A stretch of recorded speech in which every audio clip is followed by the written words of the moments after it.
Canada and the United States compared. This is going to be a really interesting video to jump into. Check out more about America, more about Canada, and then compare the two. Before we do jump into this, a lot of you guys are not subscribed to the channel. If you're one of those people that aren't subscribed, I appreciate if you can hit that subscribe button down below. But yeah, let's jump into this and compare Canada to America. Canada and the United States of America, the two biggest countries in North America. Right. We coexist together because we're all Canadian. We're part of Canada, and we're bonding together against the common enemy, the United States.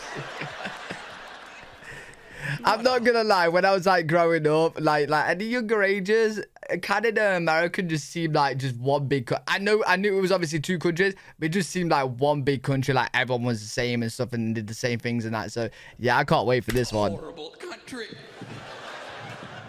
I live there now. They're the most un-Canadian people you will ever meet in your life.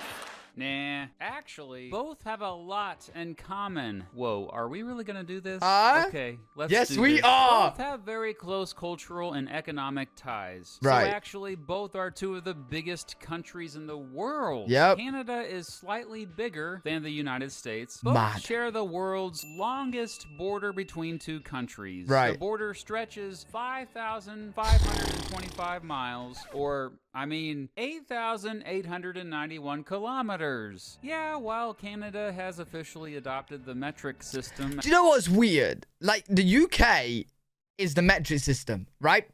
But we do things in miles. Like, I only understand miles. I don't understand km. It's weird. As a whole, the United States is only one of 3 countries in the entire world that hasn't. That said, plenty of Canadians don't always use the metric system to measure stuff, and plenty of Americans do often use the metric system. Anyway, Interesting. Let's stick with more similarities first, okay? Both are two of the wealthiest, most developed countries in the Cha-ching. world. Immigrants have flocked to both countries for economic opportunity for centuries, which is why major cities in both are some of the most ethnically diverse in the world. Cool. I could be so wrong here, right? So please correct me in the comments if I'm wrong. But Canada and America are kind of similar. I don't get, but for this point only, right? We're gonna check out more. But like when you think about it, like the UK, there's not that many like people that can speak more than just English, right? Obviously, there's people that can, but like the majority not.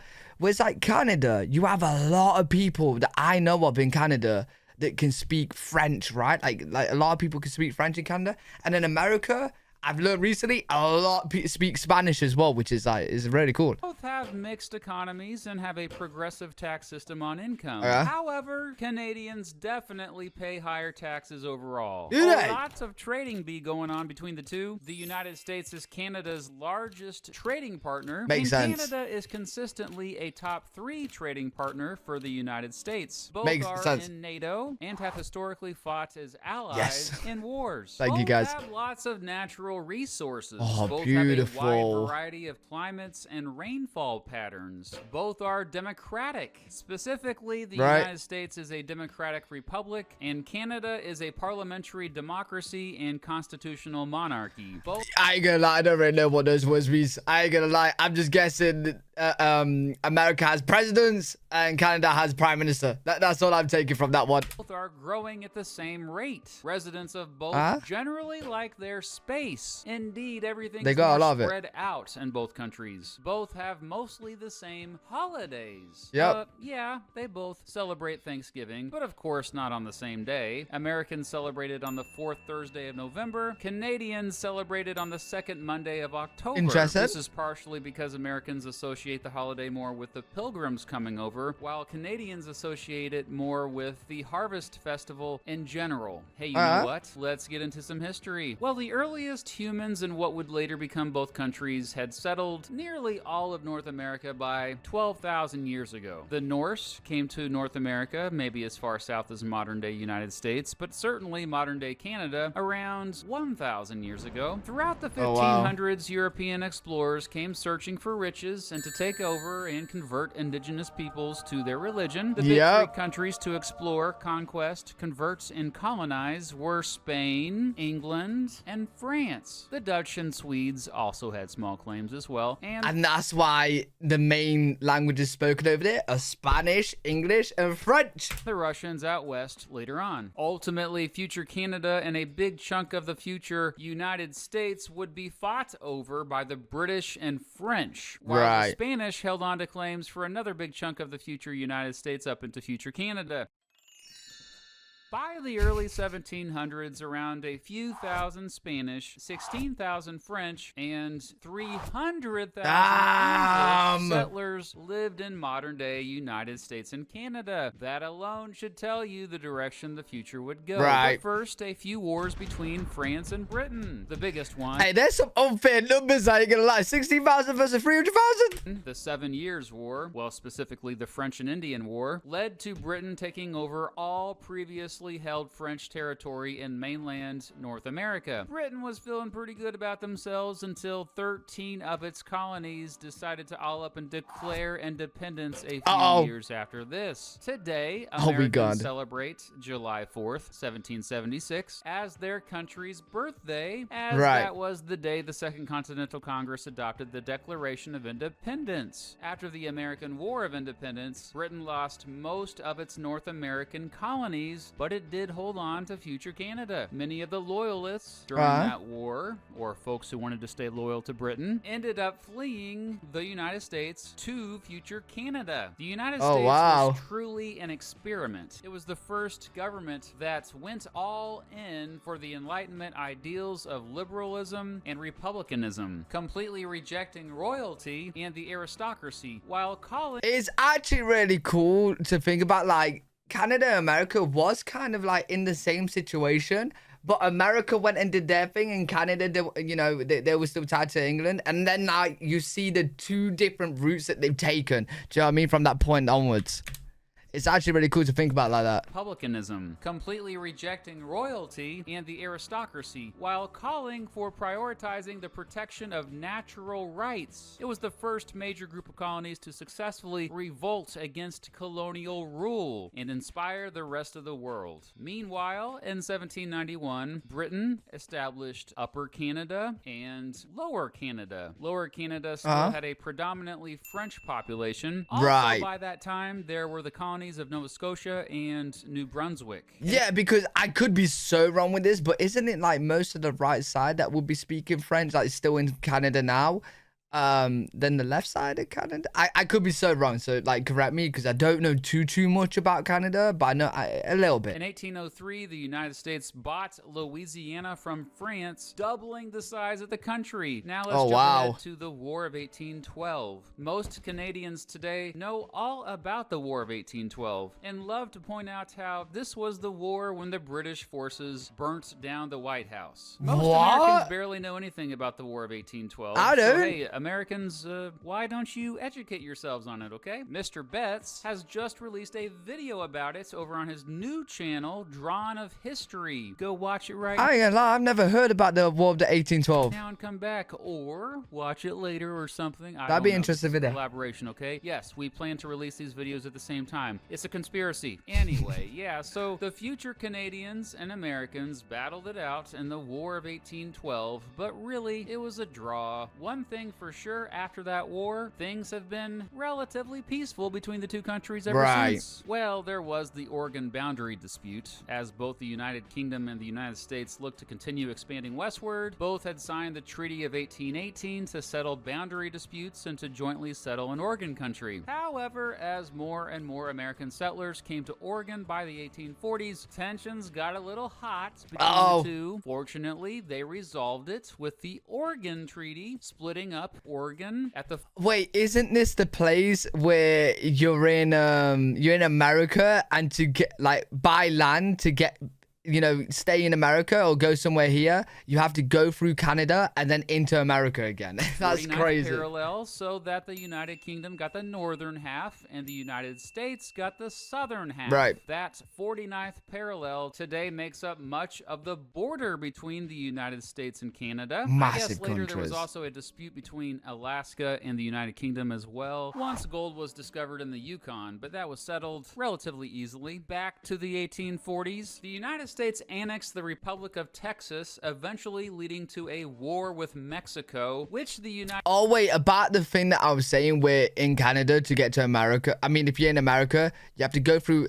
It was something to do with the schools. So, like, the people that was living in America, that little part that was, like, sectioned off, for them to go to school in America, they had to go through Canada, go through borders, and then back into America for their school. Crazy. The United States won and then got the lead, leading to a war with Mexico, which the United States won and then got the northern half of Mexico due to winning that war. A few years later, it got its modern contiguous borders after the Gadsden Purchase. During the American Civil War, future Canada officially stayed neutral, although tens of thousands of men from future Canada enlisted to help the Union forces. Most from future Canada, after all, were against slavery by this time, and future Canada had long been a final destination for runaway slaves through the Underground Railroad. Oh, wow. The British had gotten rid of slavery back in 1834. Anyway, a couple years after the Union was preserved and the 13th Amendment ended slavery in the United States, Canada actually became a country. Hey! Well, kind of. Mostly. They were a dominion, still What's a technically dominion? part of the British Empire, but self-governing. Today... Oh, right. Is that what that is? So they're still part of the British Empire, but they're self-governing? Okay, that's a dominion. Okay, right. Canada Day is kind of like the 4th of July or Independence Day in the States. Canadians celebrated on the anniversary of the Canadian Confederation being established on July 1st, 1867, in which the 3 colonies of Canada, Nova Scotia, and New Brunswick united. So here is how Canada looked at the time. But over the following decades, it expanded dramatically, and the United States tried to expand overseas. After getting Alaska, it aggressively found itself trying to gain a bunch of islands who mostly were not too happy being taken over. Oh, wow. Like all those Native Americans who had their lands stolen over the previous 2 centuries. Canadians generally did not treat indigenous peoples much better as they expanded. Both countries discriminated against people of color, and segregation was the norm into the first half of the 1900s. Right. Most reforms in both countries during that time, such as women finally getting the right to vote.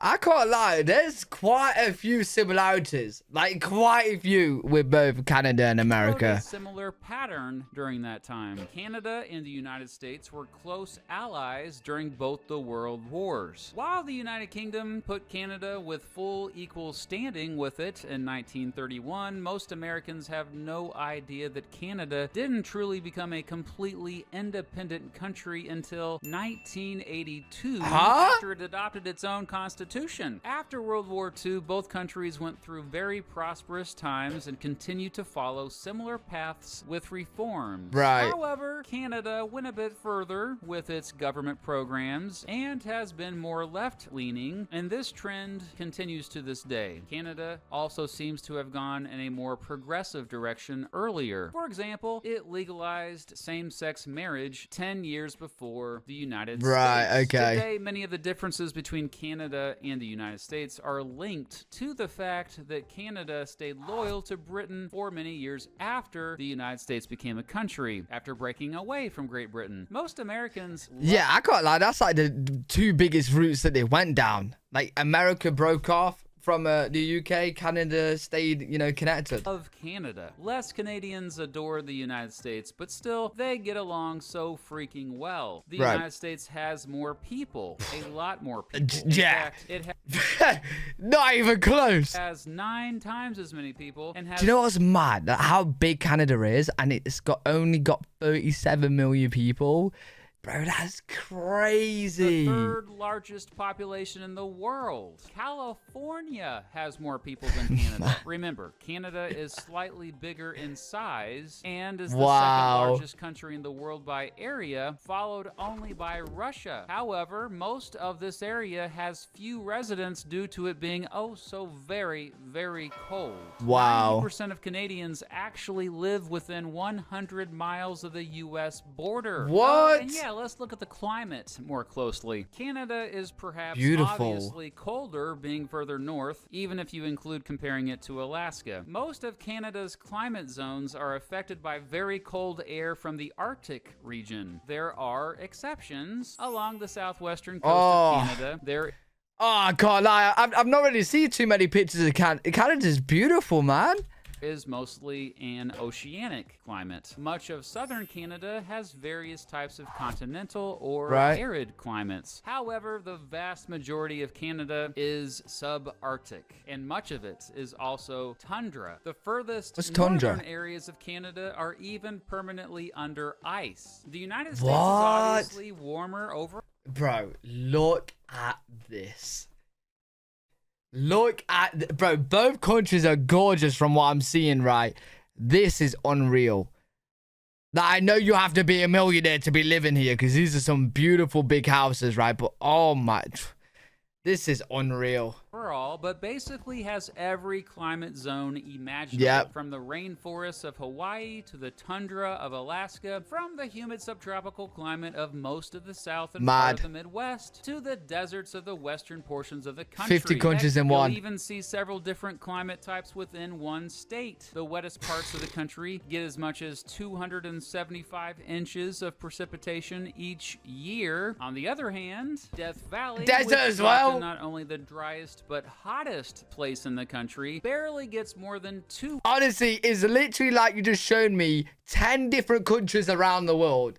And it's all America, bro. Inches of precipitation each year. Canada has just as crazy of difference. The driest parts of the country up in Nunavut get just over 3 inches of rain each year, and Henderson Lake on Vancouver Island gets more than 287 inches each year. It gets more rainfall than any other place in North America. There are 50 states in the United States, and also a federal district, 5 self-governing territories, and several other random island possessions. Canada has 10 provinces and 3 territories. Wait, hold on. Provinces and territories? What does this mean? 10 provinces? Is that like states, kind of? Oh, yeah, Quebec is where a lot of people speak French, so the right side, yeah. And then 3 territories? I don't know the meanings to this. Has 10 provinces and 3 territories. What does that mean? The life expectancy is higher in Canada. Oh, they live longer? Canada has universal health care. The United States does not.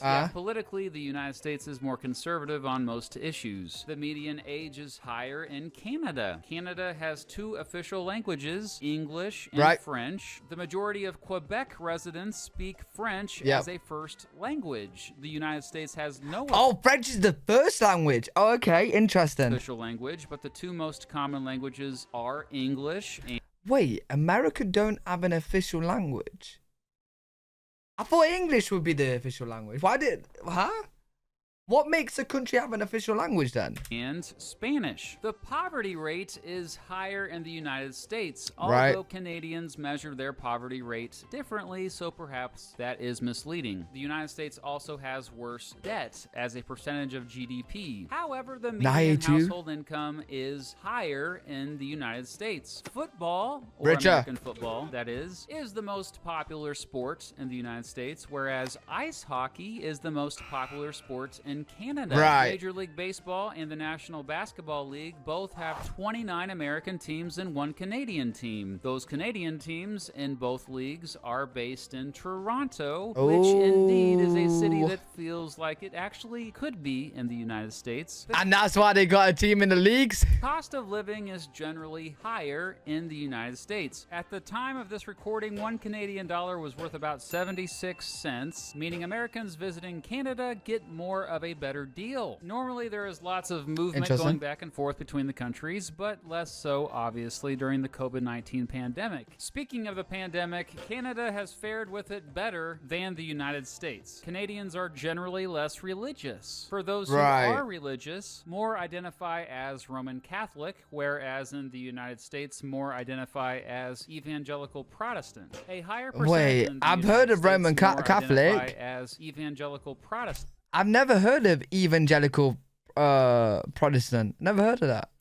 A higher percentage of Canadians have college degrees, although the United States is known for having some of the best colleges in the world. Right. And yeah, Canada spends more on education. Despite agriculture being much more of a big deal in the United States, more Americans live in urban areas. Sure, almost 80% of Canadians live in urban areas, but 80% of the entire country is uninhabited. Most of Canada is straight up wilderness. And it Yo, just think about how many like cool little trips you could go on in Canada where it's like, oh no, they probably got some crazy animals in there. Oh no, never mind, I changed my mind. But then again, imagine all the secret like cool ass locations you can set up. You can have like hidden bunkers and stuff. Has more wilderness than any other country other than Russia. Just about 18% of the United States is wilderness. Major industries in Canada include mining, healthcare, manufacturing, and transportation. Major industries in the United States also include healthcare and manufacturing, but additionally technology and retail. Technology makes sense. World Happiness Report, Canadians are happier than Americans. Canada is known for Tim Hortons. The United States is known for Dunkin' Donuts and Starbucks. Well, yeah, the McDonald's, bro. Yeah, I was gonna say. Known for Tim Hortons. I've heard the Tim United Hortons. States is known for.